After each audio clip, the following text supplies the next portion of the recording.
uJesu Kristu inkosi. uJesu Kristu inkosi. Ngiyabingelela befundisi ubaba, umama, intombi, no-Sunday school egameni elihle lenkosi yethu uJesu Kristu. Ngibingelele nomphathi simbonge uNkulunkulu kakhulu ngasenzela khona.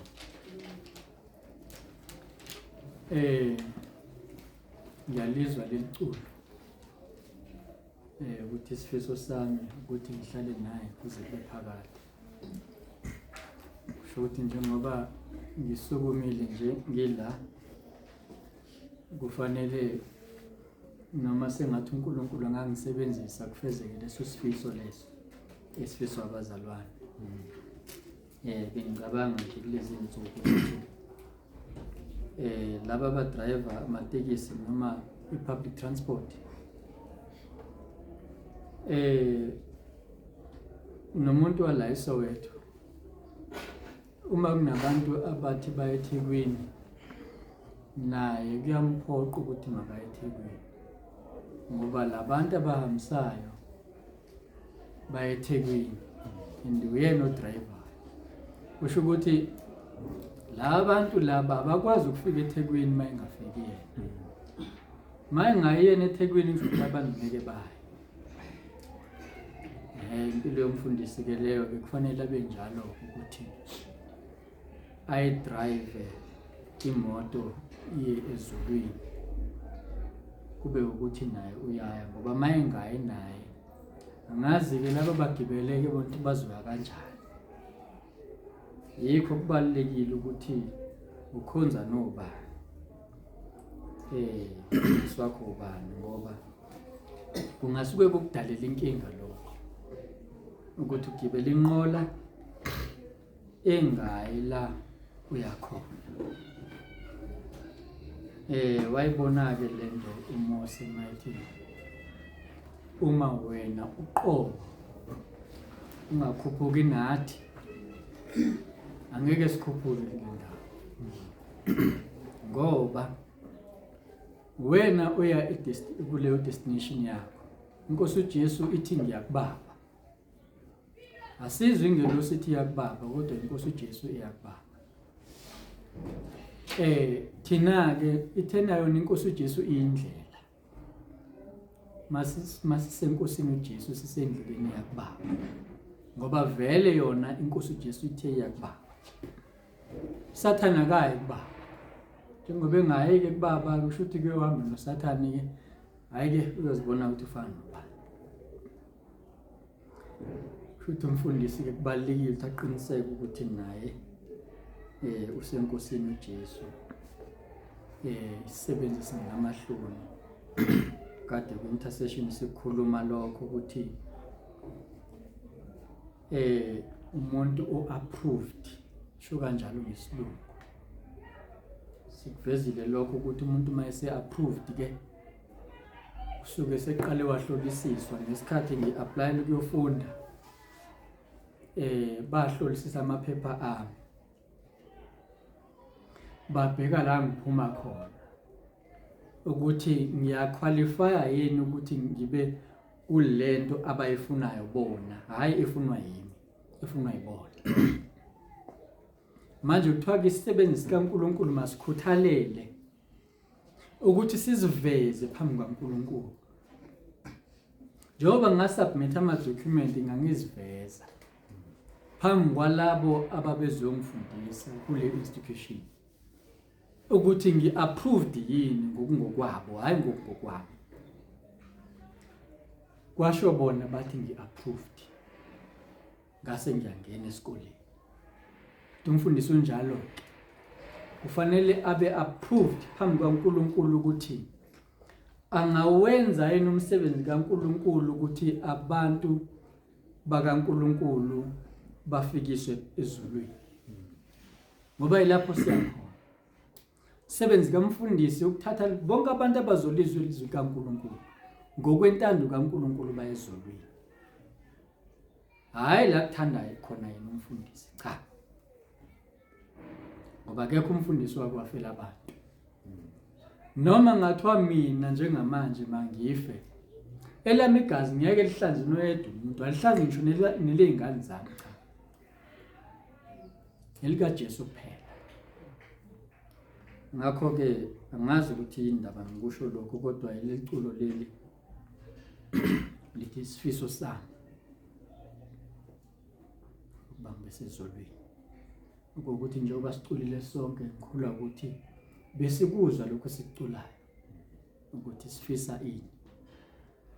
Manje-ke ngikhulekeleni ukuze isifiso senu sifezeke, ngoba uma ngaba ningangikhulekeli sosuke singafezeki lesi sifiso. Sike sayikhuluma indaba kaMose ekuseni ukuthi ukuze kunqobe impi kaNkulunkulu kwakumele naye asekelwe. Eyedwa uMose ama-Amaleki ayizomnqoba u-Israyeli uma babengekho uHuri no-Aroni. Ngicela nina nibe uHuri no-Aroni, hayi masila enkonzweni kuphela siku-intercession, ngoba siyandinga bazalwane ukuze le nqola esigibele kuyona singathi sisagibele kuyona kanti sesikwenye noma sesiphambukele endleleni.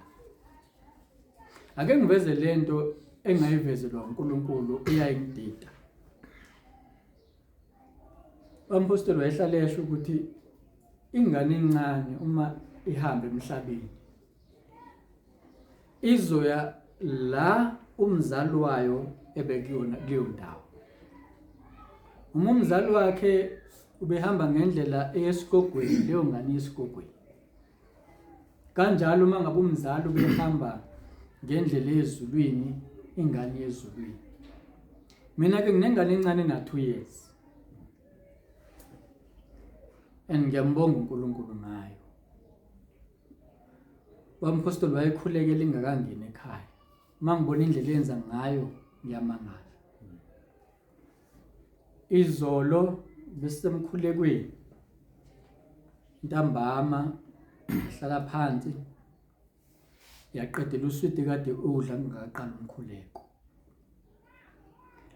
Thema ngaba isuqedile uswidi yasukuma ngamangala yahamba yaya etafuleni la kade shiye khona iphepha lika swidi. Yathatha iphepha lika swidi yawulifaka emgqonyeni yabuya yahlala phansi. Ngathi kulezi seyikhulile abantwana ngathi ngiyambona lo nina ngihlale ngintshelente yodwa njalo ukuthi awukwazi ukudla ushiye lapha esitsha, kodwa nimbonile lo wakhulekelwa. Ngizama ukuthi ngiqale nje ukuthi ngimkhuthaze ninezingane ezincane ukuthi izingane zenu anihambise sikhulekele nizobona umehluko, nizobona umehluko. Mina ngiyamangala bengisasekutheni ke ingane iyakuphi. uNkulunkulu wangivezela ephusheni, ngangigibela ibhayisikili ephusheni. Ingane yami le encane ila emhlane kumina. Ngithi hawu bengisemgwaqweni ngiyibeleke ngani, angi-understand ibeleke kanje ihlezi kanjani emhlane wami. Bese ngiba nalela assurance ngaphakathi kimi ukuthi angeke iwe, ihlezi kahle iphephile la ikhona emhlane. Ngihambe ngendlela bese bekhona la ngifika khona ukuthi ake ngiphezulu la. Mangichezuka kuvele kube mnyama pitch dark. Bese ibhayisikile nginalibhayisikile lapha ekhaya linelambu ngaphambili langemuva. Bese ngithi ngiyalikhanyisa ilambu la ngaphambili lingakhanyi. Ngithi ngiyalizama hawu. Bengicabanga ukuthi liyakhanya nje leli lambu alikhanyi. Ngizamela ngemuva lutho alikhanyi. Ngiqhubeke ngidide kwenzakalani. Bese kufike kumuntu no. Angibuyele la engiphambuke khona. Ngabuyele emuva. Mangibuyele emuva ngeshwa kunabesifazana abaningi nabanye abantu bangena ngale ndlela ebengiphambuke ngayo mina. Mangibuyela la kwakhanya futhi. Mangibuyela la ngesikhathi ngingena ebumnyameni ngiphinde ngazihlupha ngengane ngathola ukuthi isabambelele isahlezi kimi. Mase ngibuyele ekukhanyeni futhi isahlezi kimi ingane isabambelele. Ngaphaphama sengihambe ekukhanyeni ngakhumbula lokho okuhlala kushoba umpostoli ngathi Inkosi ibingikhombisa ukuthi le ngane uNkulunkulu uyinamathilisekile ukuthi kwengikwenza kwelikamoya kuyayi-affecta. Mangibheda kuyabheda nakuyona ngoba inyana inamatheliswe kimi. Kodwa lezi ingane ezindala cha asanamathele kimi. Ukuthi kwenzakalani sekungokwazi uNkulunkulu.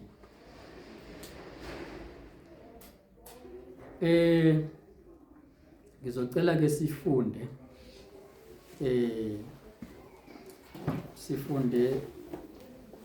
uMateyu 12 siqale ku verse 28 kuya ku 30. Ngicela baba ukushelembe uphoze kancane lapha. Mateyu 11 verse 28 kuya ku verse number 8. Ngicela ukufunda bese ngicele ubaba ukunene asikhulekelele izwi. Kufundeka kanjena ke. Zanini kimi nina nonke enikhatheleyo nenisindwayo. Mina ngiza kuniphumuza. Bekani ijoka lami phezukwenu. Nifunde kimi ngokuba ngimnene, ngithobile ngenhliziyo. Khona imiphefumulo yenu iyakufumana impumuzo.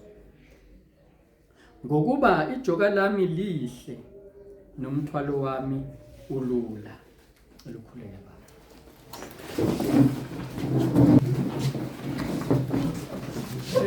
uNkulunkulu ke bazalwane unenhlelo zakhe. La ensukwini evikini kunamazwi angibusisile. Athi mayifika enhlizweni yami kufika into eziningi.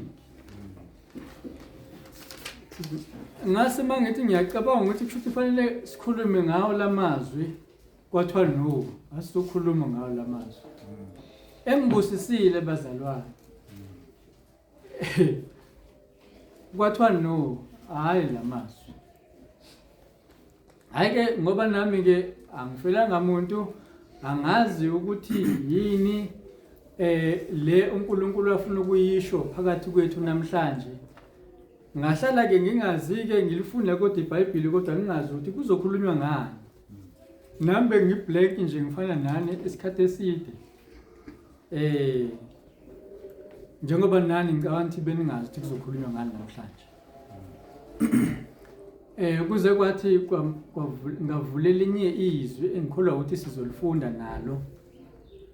Mangithi ngiyalifunda leli izwi cishe nizolizwa ngokusizwa inkosi. Hawo izwi leli sasilifundile ngephasika. Manje mina angithandi ukuthi ngenze ucopy and paste. Manje lokho sakufunda futhi ngakhuluma ngakho manje ngizokwazi ukuthi manje kuzobuya lokho engakukhuluma nje. Ucopy paste cha angizwani nawo. Angufuni. Ngifuna ukuthi sithole imessage yanamhlanje entsha. Ngoba ngesikhathi abantwana bakwaIsrayeli besuka eGibhithe besehlana bahlangana nesimo lapho beswele khona ukudla. Ngoba uNkulunkulu efuna ukubakhombisa ukuthi kunokudla okuphuma kuyena uNkulunkulu ngoba akusona isinkwa sodwa simphilisa umuntu kodwa nangawo amazwi aphuma emlonyeni kaJehova. Kwaphela ukudla bacomplain njengokujwayelekile esikhuluma ukuthi bakhuleke. Ngoba kunomehluko phakathi kokucomplain nokukhuleka. uNkulunkulu wabahlisela imana. Imana leli belispecial ngoba babeyaliwe futhi ukuthi uthatha okulingene umndeni wakho. Othatha eliningi imana mbethu tuyalidla ngakusasa selonakele. Manje ngifuna ukunithathela imana la ngayizolo ngoba mhlambe selonakele. Ngoba mhlambe lokho kade uNkulunkulu ekhuluma izolo senikulungisile noma sesikulungisile. Mhlamba sisekho kulesi sigaba mina ebengithunywe kusonto ngisisho ngayizolo. Yikho ke angithandi ukubuyela entshumayelweni endala. Kodwa kusho ukuthi izinto sezike zakhulunywa ekudlulwe kuzona angeke ngizikhulume. Ngoba angazi ukuthi mina nikuphi. uNkulunkulu owazi ukuthi nikuphi noma sikuphi. Ngoba nami uyakhuluma nami. So ke ngadideka nakulamazwi ngithi ngiyafunda akuvela into entsha. Hawu. Manje ngepha ngizokwenza njani mina? Hayi ngaze ngathi Nkosi ngicela ungivumelele. Ngifundele lelizwe lingibusisile ngoba nginawo umbiko ngalo. Kodwa lutho. Yabona ukuthi kunzima kanjani kuba umfundisi. Kufanele uhambe uyolanda imessage kuNkulunkulu eqondene nabantu bakhe ngaleso sikhathi. Ungabaletheli umqwayeba. Qwayeba ufakwa usawuti omningi ukuze ungonakali. Lo abantu udokotela masudla kakhulu usawuti omningi iwona loba ngizifo obulalayo. Futhi leli lizwi mangaba ngizothatha izinto ezindala ngoba ngithi kwakuyisibusiso angazi noma lisazowakha inomzimba kaKristu. Ngoba njengoba usawuti omningi ubulala umzimba womuntu kusho ukuthi kunezinto ezibulalayo umzimba kaKristu. Manje ke lokhu kudla kufanele ngifike nakho namhlanje ukudla kufanele kudliwe ngumzimba kaKristu ukuze lo mzimba kaKristu uphile. Enanginakho lokhu kudla mina uNkulunkulu mayekhuluma lapha encwadini kaJohane noLokhuza noPetro uthi Simon kaJohn uyangithanda na? Uthi yebo Nkosi. Ngipha amawudlo yondla izimvu zami. So ke nizimvu zikaNkulunkulu angikwazi ukuthi nginikeze into engiyithanda mina ngoba naku ngithi isezweni. Nalike izwi elembulekileke abone uNkulunkulu kukuhle ukuthi silikhulume namhlanje. Ethi kusho iNkosi uJesu zanini kimi nina nonke enikhatheleyo nenisindwayo mina ngiza kumphumuza. Verse 28 Bekani ijoka lami phezukwenu nanzoke indida. Kuthiwe zanini kimi nina nonke enikhathele nenisindwayo. Kusho ukuthi umuntu ongakhathele usathanda izinto zezwe. Usathanda ubufebe. Usathanda ukona. Hayi akamenyiwe la. Umuntu osathanda izolo ezingakamciki ezingakamhluphi ezingakabi umthwalo kuyena. Kodwa kuse umthwalo ukuthi lento ayithanda kangaka akayenzanga hayi akamenywa la. Kumenywa labo bantu kuphela abakhathele ukwenza izono. Nababonayo ukuthi lezi zono ziyabasinda. And inkosi uJesu uthi ke mase nifike kumina ke nalezi zinto zenu ngizoniphumuza mina. Ngizoniphumuza.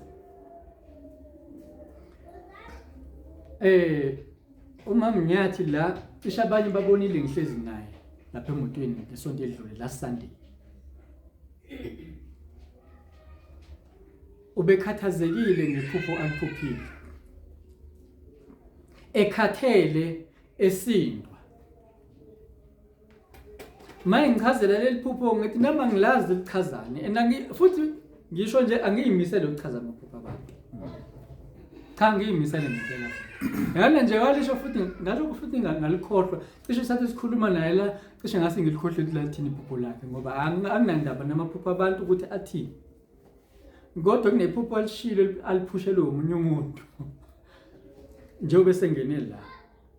Ngambona day 1 efika la ukuthi uwala. Wathi eqale edideke ekhuluma ngokunye nani ngasho ngathi mina kade ngakubona.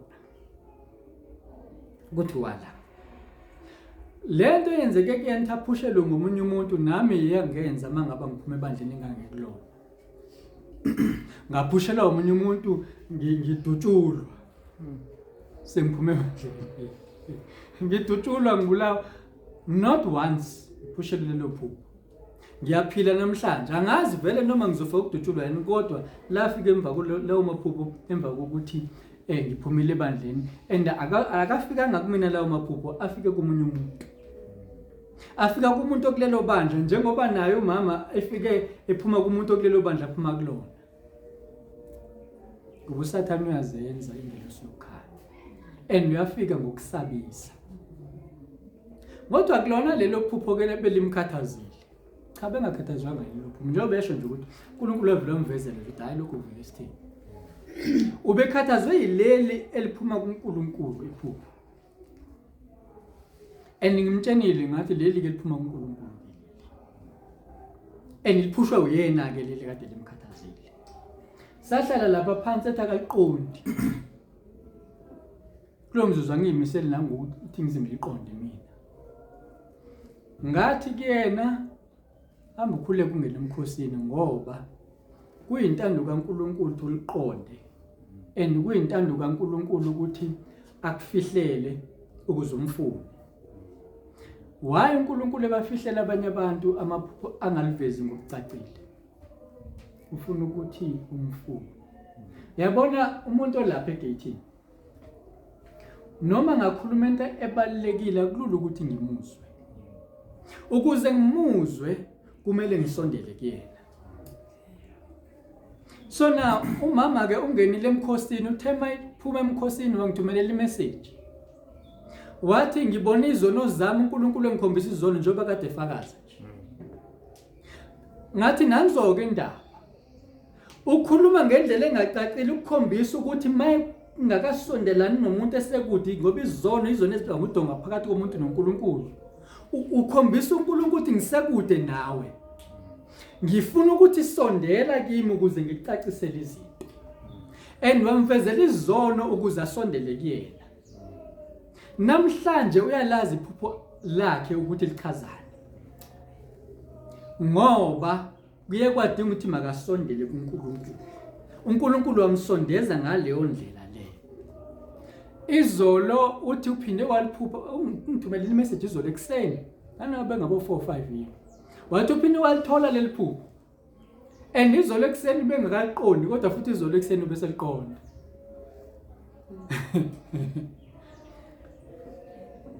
ngathi ngicela ungiphindele lelo phupho wangiphindela kwasho ukuthi still ngakayimiseli ngokuthi ngichaza ngophupho ngalalela ngoba nakho ngizwe ekhathazekile ngathi ayishuthi kusamele ujule ngambuza ukuthi umkhosi wakho ubunjani wangichazela hayi ngavele ngadideka ukuthi lo hlobo lomkhosi abawuthathile bekumele ngabe uNkulunkulu umkhombisile leli phupho angi-understand ingane uNkulunkulu engamkhombisanga bathi mhlambe uzame ngenye indlela ngazama ezinye kodwa still ngididekile engqondweni nami kanti kwenzakalani yini uNkulunkulu engakhulumanga ngoba lolu hlobo lolalithathile lomkhosi bekumele na kanjani uNkulunkulu ukhulumile wabuya thumelela imessage ibhalwe umunye umzalwane engimaziyo wathi ngale message sengibonile ukuthi uNkulunkulu bethini kimi ukusho ngani angazi bengithi ngiphendula ngithini kuyena mangiphendula yena eshe 4-5 minutes angisakhumbula mase ngikhuluma la vele lembuleka lelo phupho ngamchazela step by step ukuthi kule ndawo bekusho ukuthi kule ndawo bekusho ukuthi kule ndawo bekusho ukuthi into bengakazi ngicabanga kaze ngacabanga Joseph abechaza amaphupho oFaro no Daniel cishe kwenzeka ngalolu hlobo ukuthi kuvele kuyifikele khona nje ungacabanganga wena uzithola usuchaza njengoba ke kwenzeka noma ngishumayela ngithi ngiyalifunda ivesi into bengakazi ngicabange ngiyibone sifika noma ngizwe sifika ngisho nje kanti nami ngiyiqala la njengani nonke ngoba njengoba ngilana nje nami ngiyafunda useyalazi iphupho lakhe, useyazi ukuthi uNkulunkulu umbizile ini. Kuthiwa ke zanini kimi nina nonke nikhatheleyo nensindwayo, mina ngiza kumphumuza. So ukufuna kwakhe uNkulunkulu ekhathele sindwa ukuthi leli phupho lichaza uNkulunkulu amphumuza. Indlela ebejabule nami bengijabule sengilichazile, ngize ngasuka lapho ngihamba kade ngikhona, ngathi mangifika la kade ngiyakhona ngezwe ukuthi uNkulunkulu uthi lento kade umchazela yona yena uNkulunkulu wathi uzoyiconfirma kuyena. Ngathi mangibuya wasengiVN wathi uNkulunkulu lento kade uyisho useyiconfirmile, ngoba sikhonza uNkulunkulu oconfirmayo. Useconfirmed lokho kade kunjengoba kade usho nje uNkulunkulu njalo, ngoba uyamphumuza umuntu okhathele uma eza kuyena. Uma ungayi kuyena ke uzibona kodwa ukuthi ukhathele wena, uyasindwa wena, hayi ke uyohlala nomthwalo wakho. And uza kuJesu kuphela, uze enkosini uJesu kuphela, awuzi komunye umuntu. Awuyi kuJehova mawukhathele noma usindwa, uye enkosini uJesu, yona izokuphumuza. Hayi ke indlela ephumuzana ngayo kwinkosi uJesu yamangaza and iyindida. Uma uqala lapha phezulu kuverse 25, inkosi uJesu ungathi uthi iyakhuleka lapho uthi ngiyabonga uNkulunkulu ukuthi lezi zinto awuzembulelanga abantu abahlakaniphile nabolwazi balelizwe, kodwa uzembulela abantwana noma izingane. Iyadida ke lapha kuverse number 29, ngoba uthi bekani ijoka lami phezukweni, hawu ngisuke mina ngikhathele ngisindwa yilomthwalo lo muntu othi uzongiphumuza, uthi mangithatha ijoka lakhe ngilibeke phezu kwami. Iyona ndlela kamphumuza ngayo umuntu inkosi uJesu, ngokuthi ithi wena uma ufuna ukuphumula usufika kuyona inkosi, uthatha ijoka lenkosi uJesu, hayi lo munye umuntu, hayi lakho, elenkosi uJesu. Inejoka inkosi uJesu, thatha ijoka layo bese ulenze njani, ulibeka phezu kwakho. Yabona ke ijoka lihlala entanyeni la. Bakhona abalazi ijoka awu noma abangalazi ijoka bakhona. Ungathi abantu bonke bayalazi ijoka. Yeah, hayi ke ngcono ngoba niyalazi ijoka. Ijoka lihlala la entanyeni. Ijoka kaningi ke mina ngoba ngikhule kunenkomo, bekulinywa ngeinkomo, ijoka beliba lodwa lithi lime kanje, inkomo ngala, inkomo ngala, ikeyi ngala, ikeyi zime zalokhuza zakale intanyimo yenkomo ngala nangala. Bese kuba nelokhuza kwakuthiwa inkambe lokho ukuboshwa la sengikhohliwe. Yeah, kodwa khona amanisa ngithi oyashi. Yeah, sengikhohlwa ukuthi yini lokho okuboshwa ngalo. Isitolobho, yes, kubese kufakwa istilobho la. Ukuthi ikhanda la lenkomo ayingakwazi ukuzikhipha la ejobeni. And ayizifaki, iyafakwa kodwa ayikwazi ukuyikhipha. Ithi inkosi uJesu ke bekani ijoka lami ke, thatha ijoka layo ulibeke kuyona. Kusho ukuthi ngamanye amazwi nanzi inkosi uJesu ngala, noma ngithi nanzi ngala, ithwele ijoka layo iyodwa. Uyafika wena uthatha leli joka lenkosi uJesu uzolibeka la kuwena. Kuzokwenzakalani lapho? Nizohambisana, ngoba ijoka layo ulibeke kuphi? Phezu kwakho. Uma ungalibeki phezu kwakho ngeke uhambisane nayo. And lapha kuJohn 15 ithi inkosi uJesu yona ingumvini, ubaba ungumlimi. Ijoka lisetshenziswa makulinywa. Inkosi uJesu ifike emhlabathini noma ifike emhlabeni ukuthi izosebenza umhlaba. Yabona umhlaba mangaba ulinywa uyavunguzwa, lokhu bekungaphansi kubuyele ngaphezulu. Uyavunguzwa umhlabathi mawulinywa. And ulinywa yini? Yilezi inkomo lezi. And inkomo mazisejokeni ziba nalo ozidrivayo. Azikwazi ukuthi inkomo zibe sejokeni zingadrive. Azikwazi ukuthi kungabi khona ozi-attendayo inkomo zisejokeni. Kodwa engekho ejokeni kuyenzeka inga-attendwa umuntu, and menga-attendwanga le ngekho ejokeni kulula ukuthi lahleke. Kodwa ngikaze ngizwe ukuthi inkomo esejokeni kuyalahleka. Uma ufuna ukungaduki endleleni kaNkulunkulu nokuthi ungangena ezonweni, ngoba ukungena esonweni kuukuduka lokho endleleni kaNkulunkulu, thatha ijokwe lenkosi uJesu ulibeke phezu kwakho, hayi phezu komunye umuntu. Izithi inkosi uJesu ubhekelani ucezwana lokomunye umuntu, kanti wena esweni lakho kunogongolo. Izithi inkosi uJesu kubaFarisi, nina nihlula nje ukuthwala nje ucezwana bese nithi imithwalo eminingi niyiphose kwabanye abantu, njengabefundisi abashumela into abangawazi ukuyiphila. Thathani thwala, bekani ijoka lami phezu kwenu, bese kuthiwa ke nifundekile. Nifunda kuyena nje, sifunda ngoba sesihamba nangithi sihamba manje sisejokeni lakhe, manje siboshelwe naye manje. Ukuze akwazi ukuthi asisebenze la emhlabeni, kumele mina nawe siboshelwe nenkosi uJesu, senze umsebenzi kaNkulunkulu. iNkulunkulu ayayuthuma inkosi uJesu emhlabeni. Inkosi uJesu ithunywe emhlabeni uzosindisa abantu.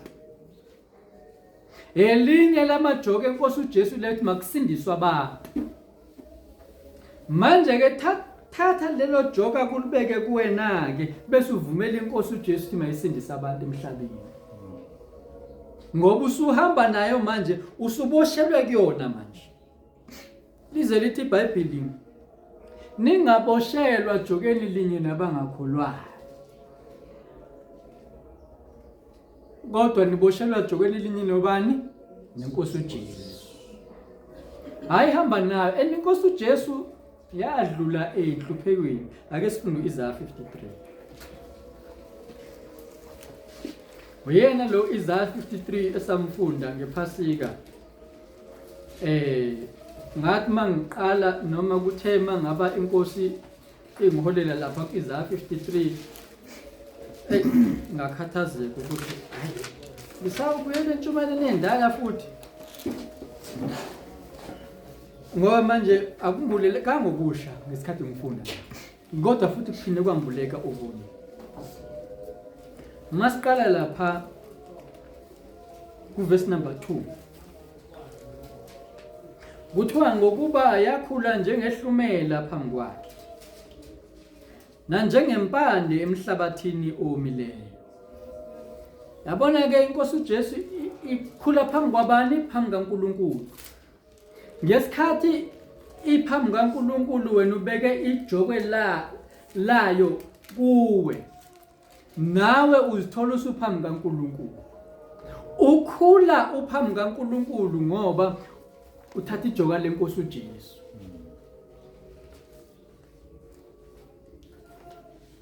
Kuthiwa yayingenasimo nabuhle ukuba siyibuke, yayingabukeki ukuba siyifuke. Yabona lezi inkomo zejoka, lezi zejoka ekulinywa ngazo,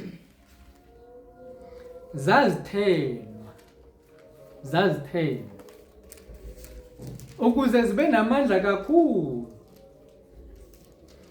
Angazi noma lo mfanekiso ukuze awenze uNkulunkulu ngoAbraham ukuthi makasokwe Ukusoka ke angisho ukuthi ukuthenwa kodwa into ecishe isondelelane leyo. Angazi noma wayefuna ukuveza lesi sithombe yini. Ziyathenwa ukuze zibe namandla. Ngoba amandla aqedwa yikhona konke lokhu kuhamba zenza izinto zezwe. Kunezinto ezenziwa izinkomo kakhulu zenziswa ukuthi azitheniwe. Mase zitheniwe kuba kuyashintsha imisebenzi eziyenzayo. Lo msebenzi wejoka ziwenza kangcono mase yitheniwe. Angazi ke wena noma usutheniwe yini ngoba iBhayibheli lisitshela ukuthi akusakhulunywa ngokusokwa kangaphandle kodwa ukusokwa kwenhliziyo. Ukuthenwa ukuze ukwazi ukuthi ulibambe lejoka, ulithwale. Ngoba azikwazi ukulima kahle. Ziyavilapha ziyinkinga, zidalela inkinga lo ozidrivayo inkomo ezingatheniwe. Kodwa ukuze zidriveke kahle, zisebenze kahle, zizazele, ezinye uzithole seziziyele ejokeni ingoba zitheniwe. Kaningi ezitheniwe ayisebenza kahle. Futhi into yokuqala umzalwane kumele ayenze, kumele enze sure ukuthi unokuthenwa okukhona. Kuyasuswa inkanuko yezwe nento ezokwandisa izinto zezwe. Ngoba inkomo engatheniwe yandisa okwezwe. Kodwa mase itheniwe ayikwazi ukwandisa okwezwe noma ngabe kuyathanda ngoba itheniwe. Satan wasebenzisa uEva. Ngobani? Futhi uEva wayengatheniwe. Wahamba wayokhuluma nobani? Adam. Ukuthi akudliwe isithelo. Sadliwa. Kodwa otheniwe, umntwana kaNkulunkulu uzolibamba kangcono ijoka. Bese kuyalinywa la. Makulinywa kulinyelwa ukuthi kutshalwe. uNkulunkulu ulindele izithelo zikamoya. Enye izinto ezenziwa inkomo eziboshelwe isejokeni ukelefa. Ngazi noma niyakwazi ukelefa. Ukelefa ukuthi ngoba makutshaliwe njalo vele ukhula. Bese kubuye inkomo futhi zikwazi ukuthi kusuke lolukhudlana oluncane. Luphume kodwa futhi kusazophinde kudinga ukuthi kuhlakulwe. Ngoba ensimini kaNkulunkulu ukuhlakula kuyadingeka, ukhula luzoyimilela noma kanjani. So ngixoleke abazalwane abaphumayo kade bedikile.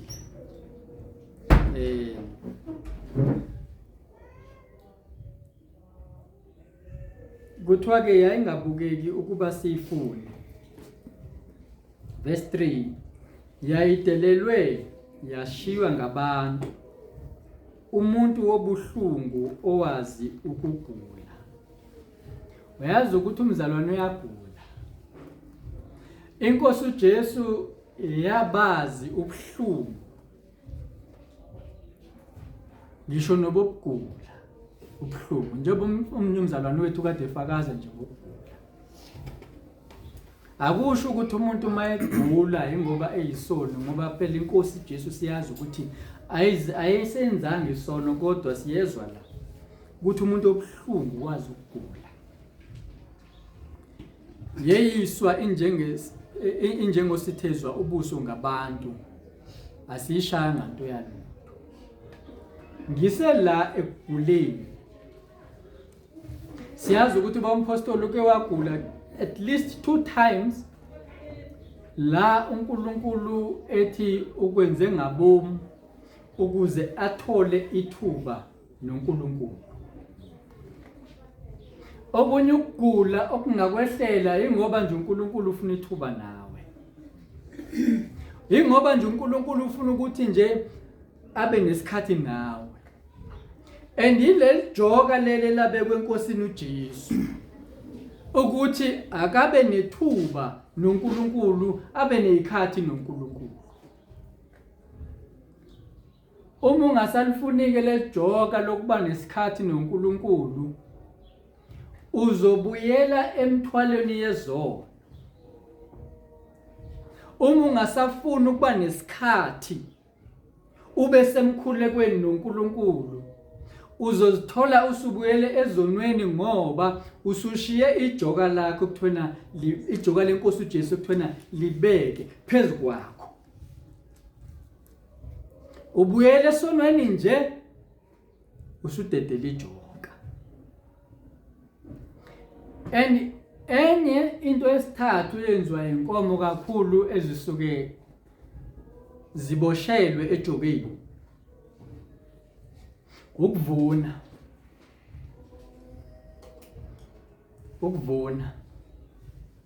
Sekutshaliwe kwenziwa yonke into, ekugcineni kumelwe kuvunwe. Kuvuna ziphi inkomo lezi ezisejokeni? Noma zithwala imithwalo ziyisa kumninizo.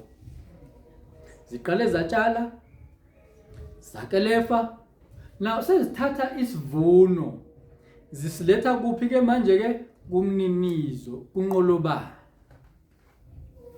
Athi umpostoli uPaul, anazi yini? Ngicabanga ukuthi 1 Corinthians chapter 5. Uma ngaphosisa ngisakhumbule kahle. Ukuthi nizokwahlulela izwe nezingelosi. Kusho ukuthi laba bathwele ijoka ibona ke makuthiwa bazohlulela, kusho ukuthi ngamanye amazwi bazothatha ke nawo lo mthwalo wabantwana bakaNkulunkulu, bazothatha umthwalo base kuNkulunkulu. Lemkhuleko esiyenzayo, lokhu kushuma lesikwenzayo, siyavuna ngolunye usuku sizobaletha labantu kuNkulunkulu, athi uNkulunkulu laba bantu balethwe nguwe. Ubalethe kuphela ngoba wenze njani? Uthwale ijoka. Ube nomqhele ezulwini ukuthi wena uthwale ijoka. Ijoka lenkosi uJesu ukuthi akasilethe kuNkulunkulu singcwele. Nathi ke sinikezwe lelo joka elokuletha abantu bakaNkulunkulu bengcwele kuNkulunkulu. Ngake ngasho ke ngoJuly ngathi uNkulunkulu mayingibiza wathi ngeke ngingene ezulwini uma ngingawenza umsebenzi angibizele wona.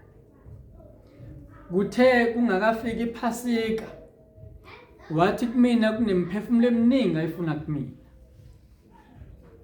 ngoba ufuna ukuthi ngilethe abantu kuye, kodwa ngeke ngibalethe ngingathwalanga le joka. Ngoba lo msebenzi kahle kahle umsebenzi wenkosi uJesu ekumele iwusebenze ngikanye nayo mina. Nawe kumele ube njalo futhi. Kumele uwazi umsebenzi wakho, ulazi ijoka lenkosi uJesu ngawe. Ngamanye amazwi uyazi insimi obekwe kuyona ukuthi uyisebenze.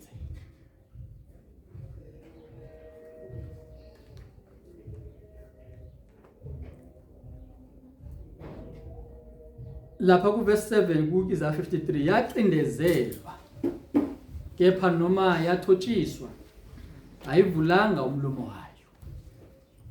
Uyazi elinye lamajoka akho ukuthi nje ucindezelwe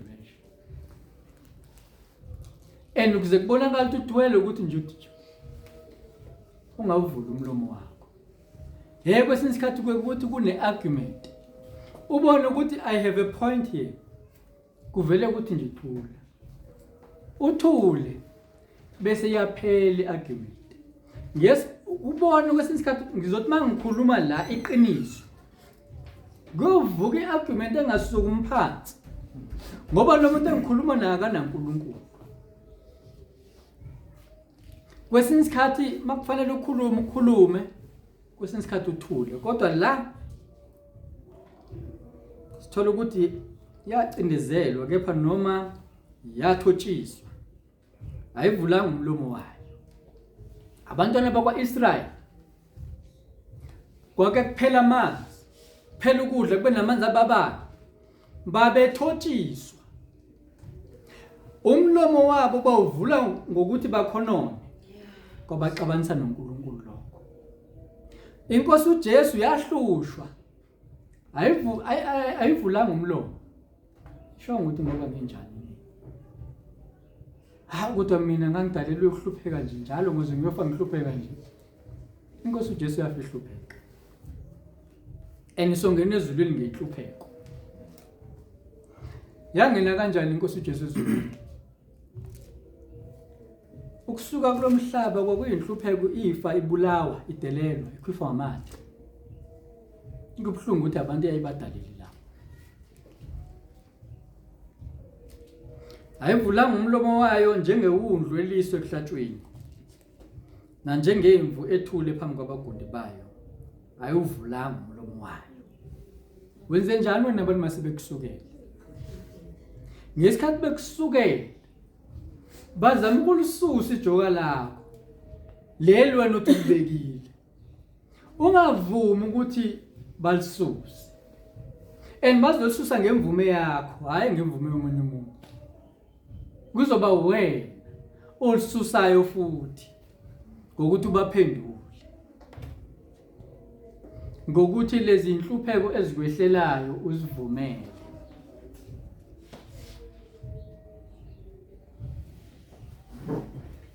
Yasuswa ecindezelweni nasekwahlulelweni. Ngubani esizukulwaneni sayo owacabanga ukuthi yahlwithwa ezweni labaphilayo, ishaywa ngesiphambeko sabantu bami na? Yahlwithwa ezweni labaphilayo, ishaywa ngenxa yami nawe. Nawe uzohlushwa ngenxa yenkosi uJesu. Yona yahlushwa ngenxa yami nawe. Wena ke nami sizohlushwa ngenxa yenkosi uJesu. Yabona manje ukuthi leli joka sithwele kanjani manje? Sizwa ngokuhlupheka kodwa egcineni siyakubaba.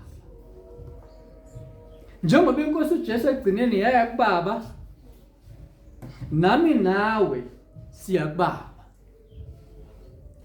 Ukuphela nje uma silithwala ijoka lakhe.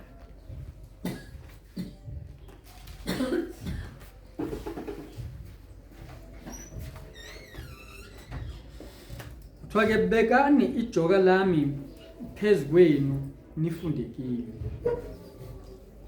Yabona yonke into eyenziwe inkosi uJesu kumele sifunde kuyona mase sibekile ijoka lethu phezu kwayo. Once walibeka ijoka lenkosi uJesu phezu kwakhe, into yokuqala ekumele uyenze ukuthi ufunde kuyona.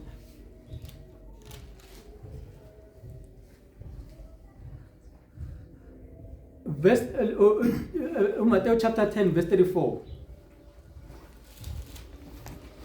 Ningasho ukuthi ngize ukuletha ukuthula emhlabeni.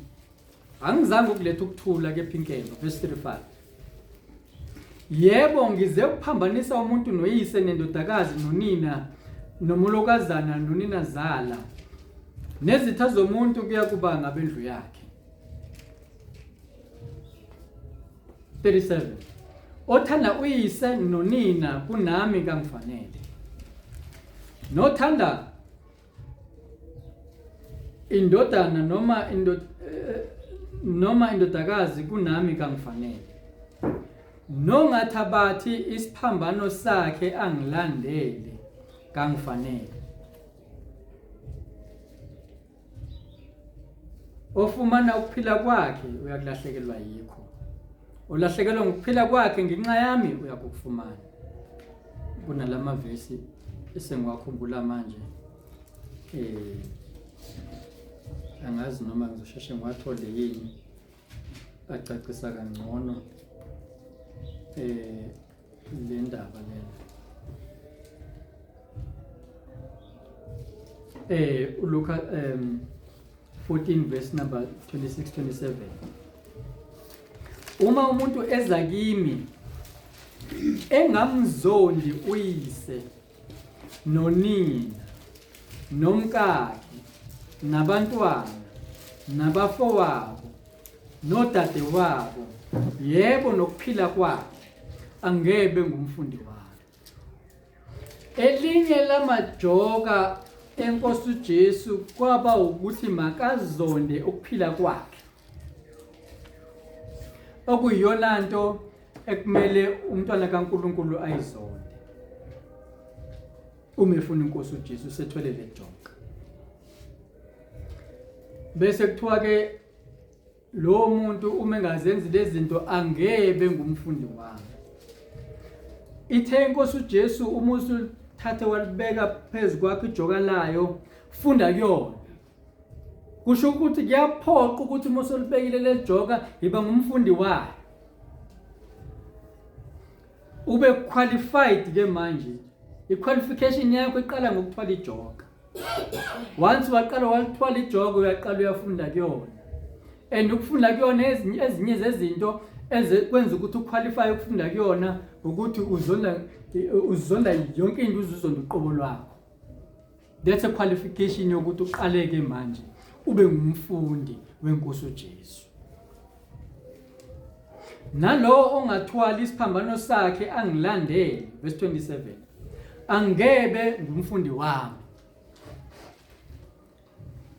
Enye yezinto eyenziwa iNkosi uJesu emhlabeni, wathwala isiphambano. And lezi iphambano azilingani. Esakho nesenkosi uJesu azifani futhi azilingani. Esami nesakho azilingani. Esenkosi uJesu saba yilo leyahlobo esaba yilo ngoba yayizofela abantu bayo, izokhulula abantu bayo ezonweni zabo. Nesakho ungezange emhlabeni ukuzofela abantu beNkosi uJesu. Kodwa indaba ukuthi wena ngaphakathi kwakho unalo owaze emhlabeni ukuzofela abantu bakhe. Lo zofela wazi ukuzofela abantu bakhe emhlabeni ukuwena. Usuthwele lokho kufake wena. Yikho kumele uthwale lesi siphambano. Ube ngumfundi weNkosi uJesu, kodwa iqualification yokuthwala isiphambano sakho enusithwala every day. Alukho usuku lokuphumula ukuthi namhlanje Nkosi ngicela uke ngiphumule nje ngijabule nje kakhulu njengabantu bezwe. No. Every day uthwala isiphambano. And isiphambano ayisithwele sashisho ukuthi kufanele ayofa. And kuyisiphambano sehlazo.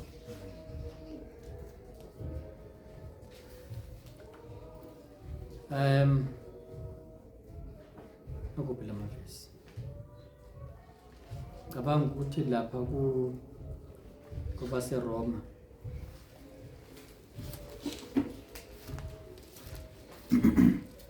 Kuba seRoma 6. Sisakhuluma nje ngesiphambano. Verse 2 noma siqale kuverse 1 ukuze sizwe kahle indaba. Ngakho siyakuthini na? Sihlale esonweni ukuze kuvame umusa na? 2 qhana kanye. Thina esafa maqondana nesono singabuye sihambe kanjani kuso na? Ngoba isiphambano sisho ukufa. Manje thina ke safa maqondana nesono ngoba iNkosi yethu uJesu ayisenzanga isono emhlabeni. Ngesikhathi isithwele isiphambano esisa ekufeni, ngesikhathi wena uthwele lesi siphambano uya ekufeni maqondana nesono. Angithi ngesikhathi iNkosi uJesu ithwele isiphambano yayizobulala isono sami nawe. Manje nawe ke qhubeka ke nalesi siphambano ukuze isono kuwe singaphili. ngoba umuhlulwa ukusithwala lesi siphambano ukulithwala lelijoka kuzophila isono kuwe. uNkulunkulu waphefumula kumuntu, umuntu waba ngumphefumulo ophilayo. Wafika uSathane wawungcolisa lo mphefumulo. Yafika inkosi uJesu ngegazi layo ukuze sibuyisane noNkulunkulu, ukuze lo mphefumulo ongcolisiwe uhlanjululwe ngegazi lenkosi uJesu, ukuze sikwazi ukubuyela kuNkulunkulu futhi. Ngoba sasingeke sibuyele kuNkulunkulu ngaphandle kwegazi lenkosi uJesu. Ngoba umoya wethu wawusungcoliswe isitha. And ukuphila komuntu kuhlala egazini. Okwakho ukuphila kuhlezi yini egazini lenkosi uJesu. Usithwele yini lesi siphambano okungaphandle kwaso besingeke sisindiswe. Uma zange bethelwe inkosi yethu uJesu Kristu esiphambanweni, mina nawe ngabasindisiwe namhlanje. Uma ungasithwali lesi siphambano ngeke usindiswe. Ngeke usinde ezonweni zakho. Udinga ukusithwala isiphambano sakho usuku nosuku ukuze usinde. Iyona ke into ezokusiza ukuthi ukhululwe kulomthwalo wakho. Ithi inkosi uJesu, zanini kimi nina nonke nikhathele ngensindo wakhe. Ukubuyela ephusheni likamama. Noma ngazolichaza kodwa nizoyithola iklunga le ndaba. Mhlambe yikho nje uNkulunkulu elambule izolo afuna ukuthi masifunde le ndaba. Umama usetshenziswe yisitha simsebenzisa ngesiphiwo sakhe asiphiwe uNkulunkulu. Ngamanye amazwi umama ubethwele ijoka, kodwa elithweswe uSathane. Esenza izinto kumele ngabe uzenzela uNkulunkulu kodwa ezenza ngendlela kaSathane. Ngoba uSathane ke uyiqili bazalwane. Uyiqili uSathane, wathatha inkosi uJesu wayisendaweni engcwele. Hey, umuntu ongenaye umoya engcwele usenkingeni. Umzalwane ongenamoya engcwele usenkingeni bazalwane, ngifuna ukukhohlisa. Uyabona nje uma ungathathwa uyobekwa endaweni engcwele. Ngavela ubona hayi lo bengithatha kushuthi ube right. Kanti lo ebethatha inkosi uJesu eyombeka endaweni engcwele bengamseli endaweni engcwele ukuthi makabe ngcwele. Namhlanje uSathane usazenza lezo zinto ukuthi abantu bakhe uSathane abanye bengathi bayaphenduka, abase endaweni engcwele akabalethele ukuthi mababe ngcwele, kodwa ubalethele makabasuse ukungcwele kuleyo ndawo. uSathane wayemsela kule ndawo engcwele inkosi uJesu ukuthi asuse ubungcwele benkosi uJesu kule ndawo engcwele. Njengoba uSathane wakwangena nje emhlanganweni noNkulunkulu namadodana akhe ezulwini. Ngoba nakhu uSathane wayeqondene lapho kuyongena endaweni yasezulwini ukuzobusisa ubungcwele bukaJobe. Ileyo nje inhloso yakhe. Akenqina uSathane ukuthi angakuthatha kusendaweni right. Okuwukuthi noma uthi usebandleni eli-right akusho ukuthi ungcwele. Noma usebandleni elingcwele akusho ukuthi ungcwele. Kuphela nje iba nomoya ongcwele ozokutshela ukuthi usendaweni engcwele kodwa wena ukho ngcwele. uSathane wamsebenzisa ngesipho sikamoya.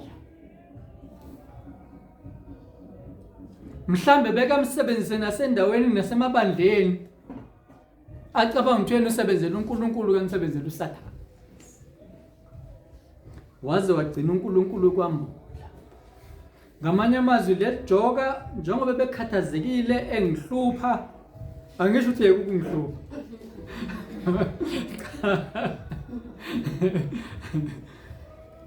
ekhathazekile wenze lelizwi. WayesuNkulunkulu wamkhulula ngokuthi athathe ijoka ke manje lenkosi uJesu alibeke kuyena. Nali ijoka lakho ke Nkosi uJesu sengilungele ukwenza umsebenzi wakho. Ngoba ikho lize lisho iculo ukuthi ungithatha la angibeke la. Wenze njalo ke. Verse 3 lapha kwabaseRoma 6. Kumbe nazini ukuthi sonke esabhaphathizelwa kuKristu Jesu sabhaphathizelwa kukho ukufa kwakhe na. Ile joka lakhe phela leli ukuthi ekugcineni kulomhlaba wafa. Nathi kulomhlaba siyafa kodwa kulizayo siyaphila njengoba naye ephila. Akakazafe ngale. Wafa la kulomhlaba kuphela. Nathi ke sifa la kulomhlaba kuphela. Ukuze siphile ngale. Uba njalo umntwana kaNkuluNkulu othwele ijoka lenkosi uJesu uthwala ukuthi afe maqondana nesono kulomhlaba lo. Izinto zalomhlaba ziyafa. Intando yalomhlaba iyafa. Isono siyafa kumzalwane. Sibethelwe esiphambanweni isono. Mangaba sikuhlupho uyasivuma ngesikhathi usivuma usiko siphanyeka lapha esiphambanweni. Uthi nasi isiphambano sami sengiyosibethela manje lesisono. Inkosi uJesu yafa kwabakayo. Hayi mzalwane inquma namhlanje. Ukuthi lesisono lesi ngiyosibethela once and for all. Asayibe siphinde sivuke. Ngakho sembelwa naye ngokubhaphathizelwa kukho ukufa ukuba njengalokho uKristu wavuswa kwabafileyo ngenkazimulo kaYise kanjalo nathi sihambe ekuphileni okusha. Philo okusha. Philo kokuhamba unejoka. Ijoka kungilani lakho kodwa elenza isiqiniseko sokuthi uhamba nenkosi uJesu ngoba le joka kulona lakho. Ngelenkosi uJesu. Into ekungeyakho nje wena isiphambano. Wena unesiphambano kodwa ijoka akulona lakho. Ngelenkosi uJesu.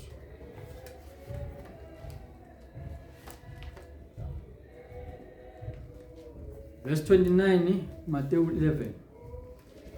Bekani ijoka lami phezukweni. Nifunde kimi ngokuba ngimnene. Ngithobile ngenhliziyo. Khona imiphefumulo yenu iyakufumana impumuzo. Ake sesikushilo kwabaseRoma 6 bakushilo ke lokho. Ukuthi khona imiphefumulo yenu iyakufumana impumuzo. Ngesikhathi uthwala ijoka lenkosi uJesu la emhlabeni uzophumula. Umphefumulo uzophumula. Ethi inkosi uJesu kuzomsizana umuntu ukuthi azuzizwe lonke kodwa lahlekelwe ngumphefumulo wakhe. Ngoba inkosi uJesu ikhathazekele umphefumulo wami nowakho. Isuke ezulwini nje ebukhosini nje yilo mphefumulo wakho nowami. Ifuna nje ukuthi lo mphefumulo wakho nowami awuthola ukuphumula. Ukuphumula okungunaphakade. Yilokho ke kufuna inkosi uJesu. Yikho ke ithi ke asibeke ijoka lethu kuyo inkosi uJesu. Verse number 30. Sesisophela. Ngokuba ijoka lami lihle nomthwalo wami ulula.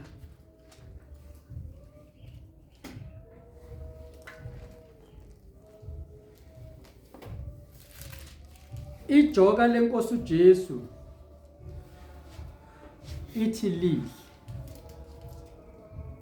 nomthwalo wakhe ulula. How? Kulula yini ukubethelwa esiphambanweni? Kuhle yini ukubethelwa esiphambanweni? Manje kamama ngenkosi. kuthiwa ngokuba ijoka lami lihle nomthwalo wami ulula. Le joka lenkosi uJesu lilula. Yazi inenza ukuthi libe lula ijoka lenkosi uJesu. iBhayibheli lisitshela ukuthi masinake okwaphezulu. Lapho inkosi yethu uJesu ihlezi khona ngokwesokunene sikaBaba uNkulunkulu. Ulibona lilikhuni kangaka nje lelijoko ukuthi unake into zasemhlabeni. Lilikhuni kangaka nje ukuthi uziqhathanisa nabanye abantu nalabantu oziqhathanisa nabo ubheka into zasemhlabeni. Lapha noma mahubo 72 73 yini ihubo lika Asafu. Uthi lapho ngibona abantu bezwe indlela abaphumelela ngayo futhi kubonakala sengazi ukuthi bona banazinhlupheko. Uthi unyawo lwami lacisha lashelela. Uthi ngasizwe into eyodwa ukuthi ngibheke isiphetho sabo. Ngathi mangibheka isiphetho sabo ngabona ukuthi no. Mina ngikhetha isiphetho. Noma isiphetho kubukeka kuyinto ngeso lomuntu okuyinto emfushane enzeka ngokuphazima kweso. Kodwa ngikhetha ukuyobheka mina isiphetho. Ethi inkosi uJesu ngingu-Alpha no-Omega. Ngiyisiqalo ngiyisiphetho. Ayinandaba ukuthi kwenzakalani la. Inkinga yakho ubona kulikhuni kangaka nje ukuthi wena ukhathazeka ngokuthi kwenzakalani phakathi nendawo. Khohlwa ukuthi kwenzakalani phakathi nendawo.